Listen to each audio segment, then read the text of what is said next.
Chichuya, Remle Machiakin, Ikamoslaha, Lataha, Hunkpapa, Lakota, Wichasha, Kancho, Ina, Donna Harrison, Chiapi, Te Charles Remle, Chiapi, Unchi, Dorothy Bindi White, and Dorothy Remle, Wichakiapi, Lala, Colonel Harrison, Herbert Remle, Wichakiapi, Tukasha, Nena, Duamish Makoche, Kide, Wayateo, Tukasha, Wakataka, Betukide, Oyakopi Chawo, Bilan Kinichiapi, Tukasha, Chankuluda, Okna, Mauni, Unchi Picha, O Kiapo, Tukasha, Makachi Kominia, Okitaku Yepiki, Hena Wichakuo, Wichozonina, Lakota, Wokiaki, Wichakuo, Tukasha, Betukide, Wakaya Shakina, Akoshaki, Koshkalaka, Nawi Koshkalaki, the Wopina, Naha, Owichakayo, Awawichakayo, Tukasha, Tia, and Charlotte, Leo Wopina, Taka Tukasha. Well, good afternoon, everybody. My name is Matt Remle. My Lakota name is Wakio Wanatan. I'm from Standing Rock, and my parents are Donna Harrison and Charles Remle. I'm very happy to be here today and give thanks to the Duwamish, other Coast Salish peoples, for allowing us to come here on their lands and share some of our song in ways and languages. Give thanks for this beautiful day and ask for each and every one of you that you watched over, your families, your loved ones, and especially these young ones that Charlotte, Tia, thank you, putting this together to really uplift and encourage our next generation. And very happy to be here today to share. We've been involved producing, I've been an executive producer in a docu-series for the past several years now with a young filmmaker named Kayah George, a young African-American filmmaker out of Tacoma, who couldn't be here today. She's in school down in LA. But when we came together to lay out the map for the series we wanted to, episodes we wanted to create, one of them from the get-go was a focus on the youth. So it's only about 10 minutes, so it's pretty short, and we'll come back to share a little bit about it, and then here's some folks involved from the Puyallup Water Warriors who played a big role in this. So with that, you can hit it today.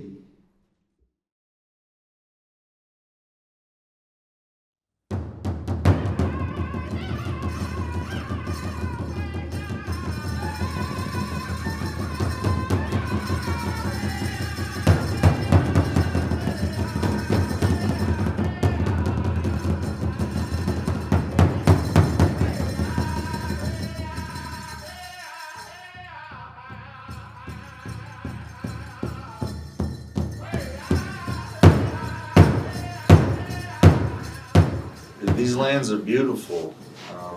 The sunsets and the sunrises, the water, the orcas in the water, the salmon flowing free in the rivers. And the people are generous and welcoming. I remember starting off at really small rallies. Not many people in the beginning, not many people knew.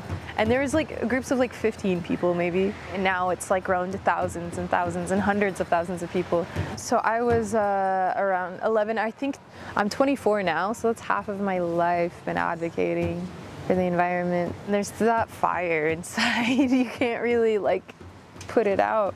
As a Lakota person, I fill out responsibilities, kinship responsibilities during training, because there's a training before you can actually be part of student leadership. I remember they're asking me my goals, and I only had one. And that one goal was to add Coast Salish culture to the campus and build connections with the tribe. Ever since then, I've been reaching out to Muckleshoot. I've been to their cultural department to get multiple programs. For that specific program, they're going to be indigenizing curriculum. They're going to be building a cultural center right around here, actually. Affordable housing for students, too. The Coast Salish people here didn't have homelessness. They didn't have poverty. They didn't have extreme wealth gaps. They didn't have food insecurity. The U.S. has actively ruined their quality of life and made it drastically worse. Even back then, hundreds of years ago, it's drastically worse in the modern day. And so it's the U.S.'s responsibility and stuff like this college's responsibility to reverse as much damage as they can from their genocide of the people here. Mostly, I feel like a lot of the actions I do revolve around ceremony and spirituality. That sets the tone for a lot of actions I go to. We have usually a smudge or cedar boughs or medicines with us to show our intention is to come with love. We're fighting for love.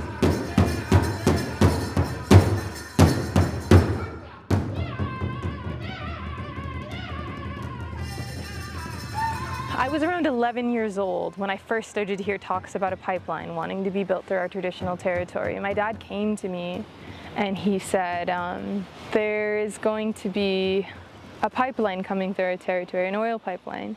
They say it promises a lot of economic opportunity for our people and all peoples, and they say it's going to benefit people, but I think we know better than that. Anytime you get too close to the construction,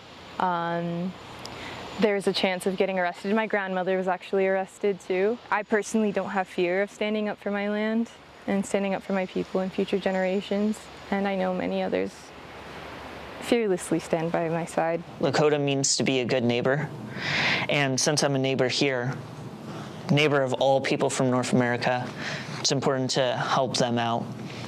I got involved through the Clear Sky Youth Program. Ever since I was a little kid, my dad would bring me to Clear Sky because they have a lot of great youth programs for Native youth.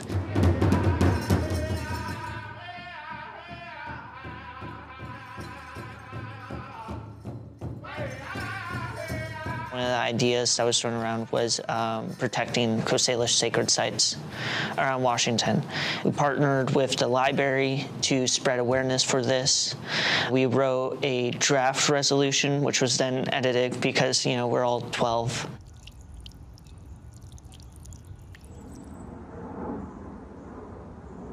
It is the last, or one of the last, remaining sacred springs in the Seattle area.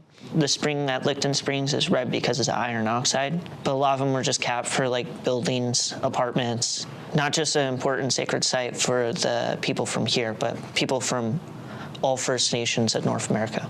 Oh, hey, oh, oh, hey, oh, oh, hey, oh, hey, oh, oh, hey, oh, hey,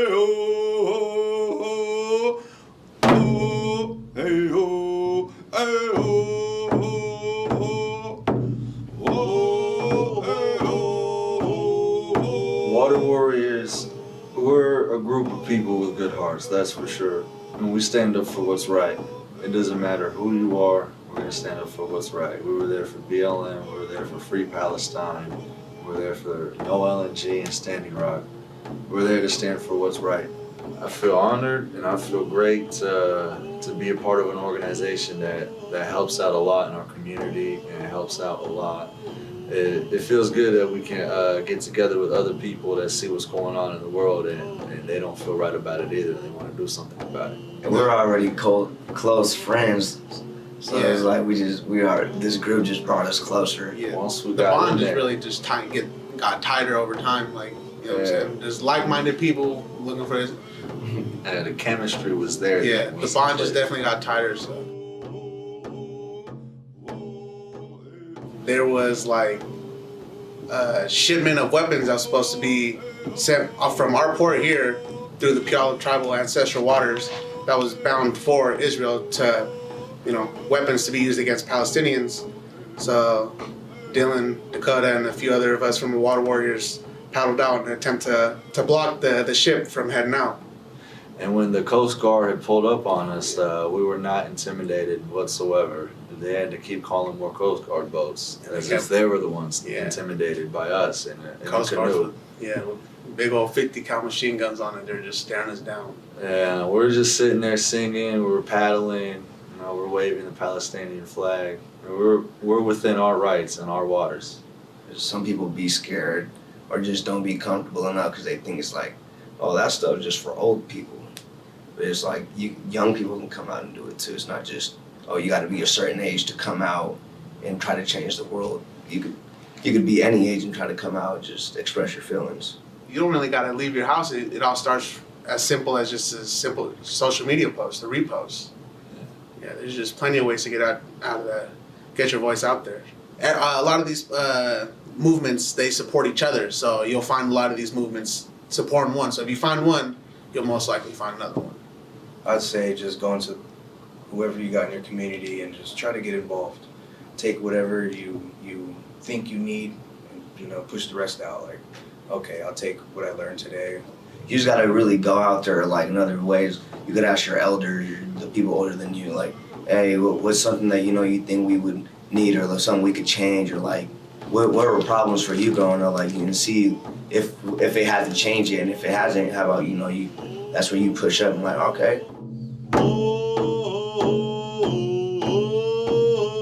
I talk to a lot of people personally that are discouraged. It's not impossible to change things. And there's a ton of examples, like the people here, Billy Frank Jr. and all the Coast Salish people during the fish wars got their fishing rights back. It's not impossible. And then me, along with a youth group, just wanting to protect sacred sites here, did it. Take care of yourself, especially if you're a BIPOC young person or come from like a marginalized community. We're already facing a lot of oppression, and that's something I have to realize, like, taking some of my trauma and issues and turning that into art healed me so much on a spiritual, like, emotional, mental, physical level. Everybody from all walks of life is welcome in the environmental movement. Your future is everybody's future. There's something to contribute in so many different ways. We need a diversity of tactics, even if it just changes one person's mind, helps one person. You're not gonna fix someone's ignorance by surrounding them with more people that are ignorant. You need more diverse views and expose the people to as much views as possible, and have your representatives have as much views as possible. The younger generation has the power of what it takes to change the world for the better. You're gonna hear my voice. That's in every fiber of my being, to stand up and fight and to speak. You gotta listen to yourself to learn something new. If you're constantly speaking to yourself, saying things to yourself, you're not gonna be able to listen and learn something new. Same with the earth. If you're constantly speaking to it, defining it, you're not gonna be able to learn something new.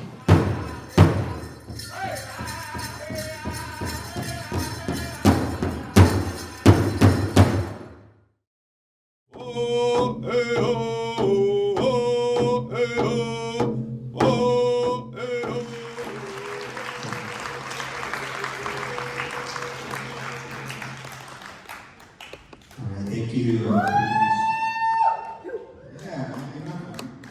You facing down 50 caliber machine guns? That was just a war cry. Come on now. I'm saying, you got one of those skippers right here, you can share words in that. First of all, si chante, it's my youngest chante. Wǝጡ øbʔaltx၀And he was involved. We had youth not only on the screen being filmed, but the entire series, we actually had youth behind the scenes as well. He was a camera operator, he did lighting and a bunch of stuff. We equip our young people with the skills, not only to get in front of the camera and share their experiences, but skills that they can take and we took off. But he was very involved with all the episodes. I'm just going to share quickly about Kayah and Chayton, and I'm going to hand over to Lakota here regarding Puyallup Water Warriors. But Kayah George, her parents are Ruby George and Deb Parker. They're actually one of my students. I run the Native Education Department up in the Marysville School District. And they're very proud to see what she's gone off and done with herself up in Vancouver. So their family and others have been fighting a Trans Mountain pipeline, which is a tar sands pipeline that would come directly into where their home is. And when we were up there filming, I didn't realize it's literally the reserves here. You look across the water, and that's where TransCanada already has its facilities to send even more tankers. And where that took place, they built a watch house. I can't remember years ago was basically to set watch for the work that Trans Canada was doing and put out action alerts to others for mass demonstration and action. And it's a continued ongoing fight that Trans Mountain Pipeline build is also scheduled to have an offshoot that would cross the border and down into Swedish territory. And all that crude would be for export. My understanding is that one of the stops would be in the homelands of Puyallup, and then further down south before going to Asian markets.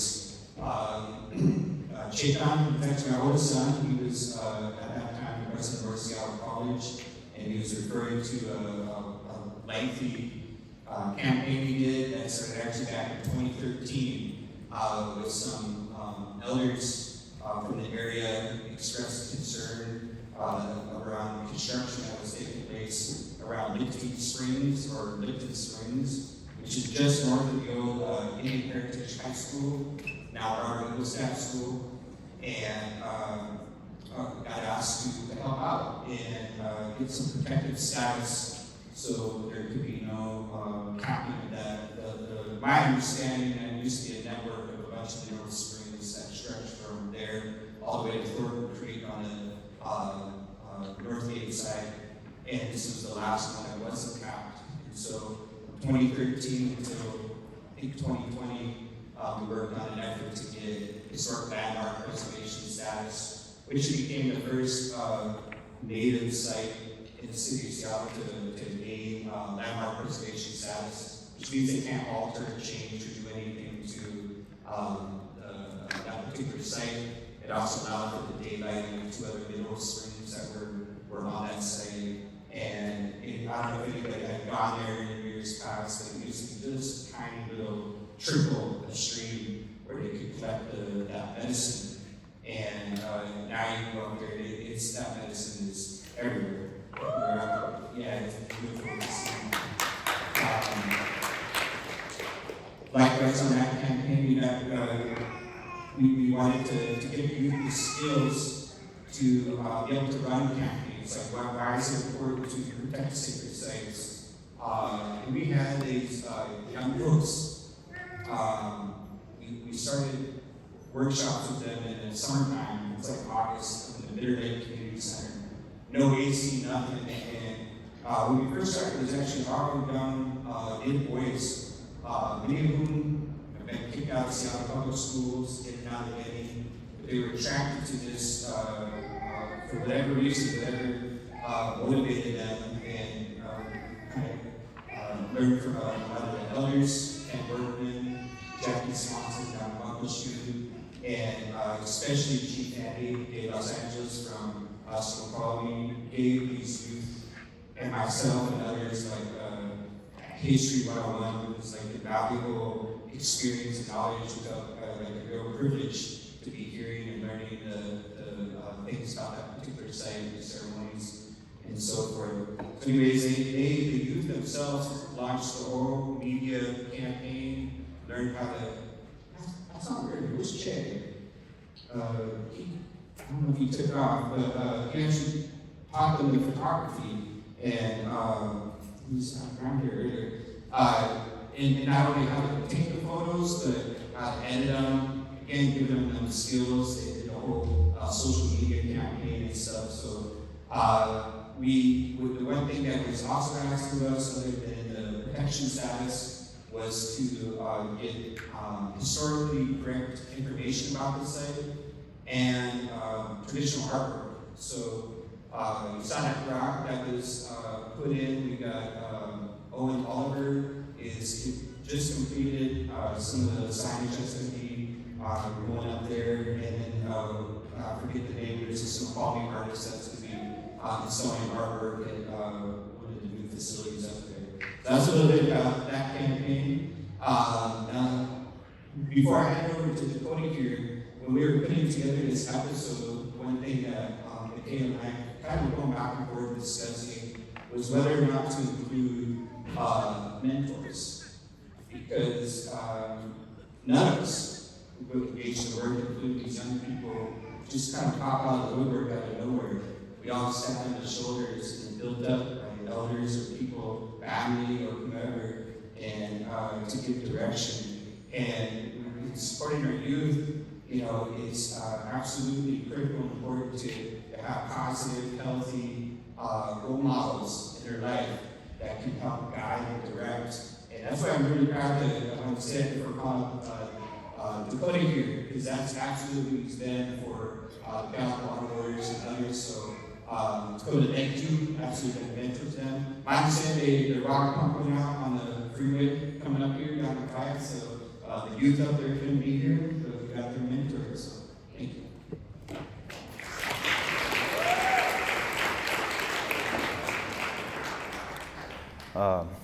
wǝጡ øbʔaltx၀Dakota Case Teatsta, wǝጡ Puyallup, wǝጡ Lakota, wǝጡ to all of my honorable relatives, friends, and family, my name is Dakota Case. I come from the Puyallup people. I'm a descendant of the Lakota people, and I'm part of the Water Warriors. You know, I want to talk about my great-grandmother for a second because I can't talk about their work without mentioning who my great-grandmother is. My great-grandmother is Janet McLeod.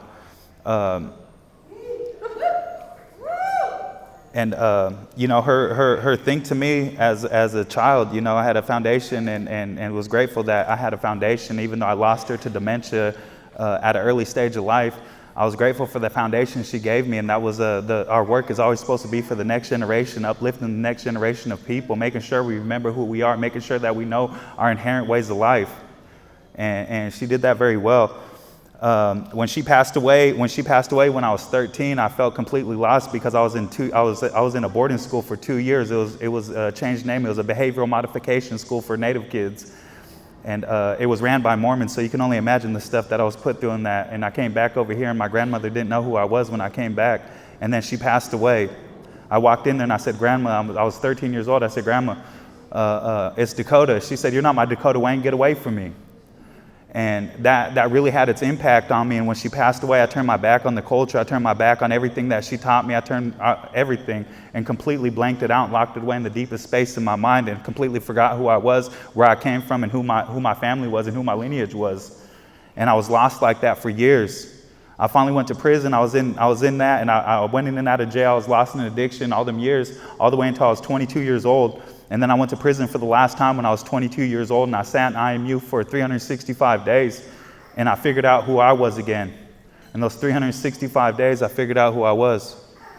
You know, I read self-help books. I understood why I was the way I was and why my thought process was the way it was. And I got into meditation, and meditation really saved me while I was sitting in there. The Book of Buddha really saved me. And I found out I didn't have to be locked in there no more. And so I came out in the community in 2014 and started working for the people in 2015. And then these last 10 years, I've only been arrested for defending our treaty rights.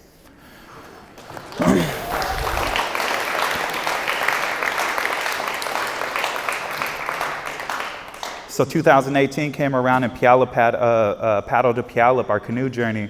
And we took a seat on the No LNG fight. We took a seat back.